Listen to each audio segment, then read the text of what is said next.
नमस्कार मंडळी. मम्मी इकडं ना आज बघा धपाटे बनवत होती. श्रावणातील पहिला सण म्हणजे नागपंचमी. तर बघा नागपंचमी ही उद्या म्हणजे सोमवारी आहे.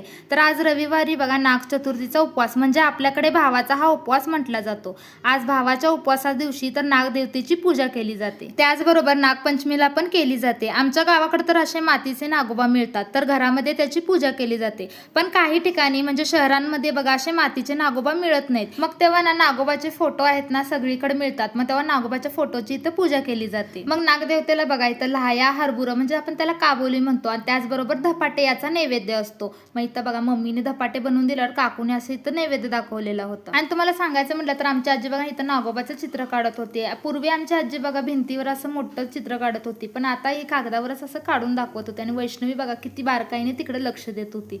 आणि तुम्हाला सांगायचं म्हटलं ना आपल्या प्रत्येक सणामागं ना काही ना काहीतरी परंपरा, संस्कृती किंवा भावना दडलेल्या असतात. सणांचं महत्त्व, आपल्या संस्कृती मागची भावना आपल्या पुढच्या पिढीला सणांचा अर्थ समजून सांगणं महत्त्वाचं आहे.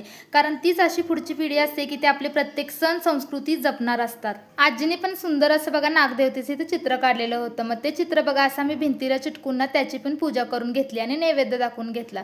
तर बघा इथं धागा घेतला जातो आणि तो पिवळा करून ना सगळ्यात पहिला नागदेवतेला घातला जातो आणि त्याचबरोबर बघा घरातल्या सगळ्यांनी गळ्यामध्ये किंवा हातामध्ये बांधला जातो. तर आमच्या इकडे अशी पद्धत आहे. तर तुमच्या इकडे असं धागा घालण्याची पद्धत आहे का? कमेंट करून नक्की सांगा. मग मंडळी आजच्या पुरतं एवढंच. तर आजचा व्हिडिओ तुम्हाला आवडला असेल नक्की शेअर करा, लाईक करा आणि आपल्या चॅनलला सबस्क्राईब करा.